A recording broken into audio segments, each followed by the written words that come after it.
Just talk to me about growing up in a Christian house.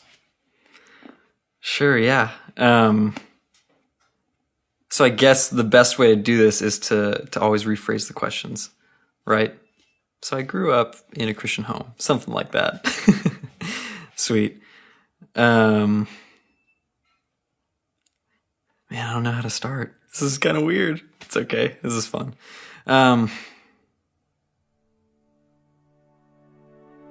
Say the question again.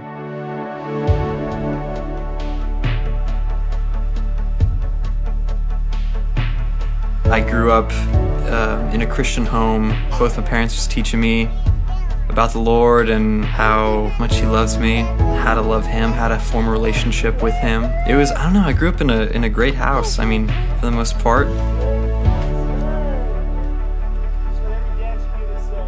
One thing about my dad, before I was born, he got into some work accident, some incident where he really messed up his back.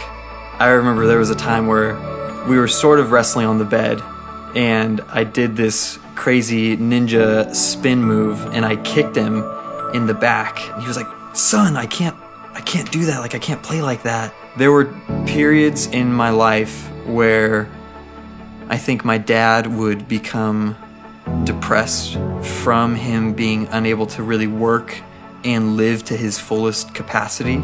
All that kind of weighs on you. He would occasionally take too much medication, get high. But all the times that my dad wasn't in one of those moods, he was awesome.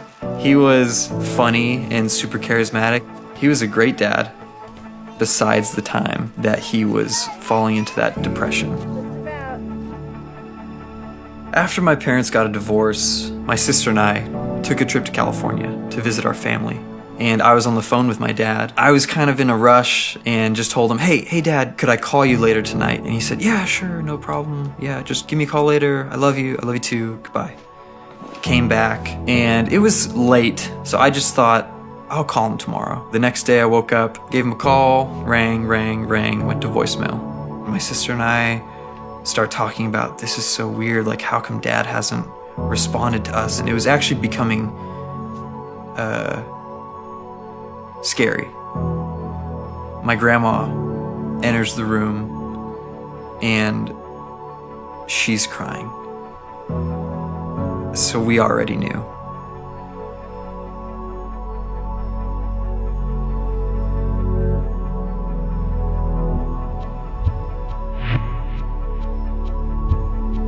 I was just sitting there on the couch, just in disbelief.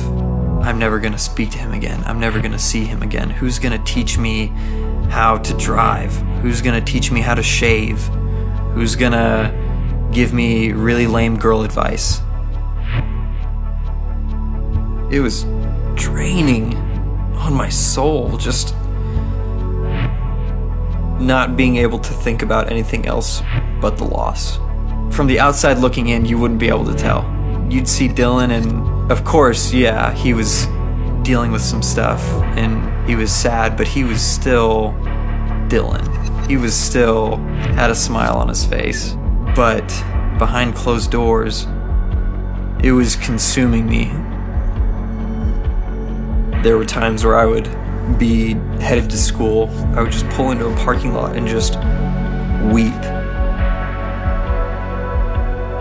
Just being so angry with the situation. I remember one day I just walk into the room and I said, "Mom, can you please just buy me a punching bag? I am just so angry all the time." She said, "That's fine, son. I'll buy you a punching bag. But there's something that I want you to do as well."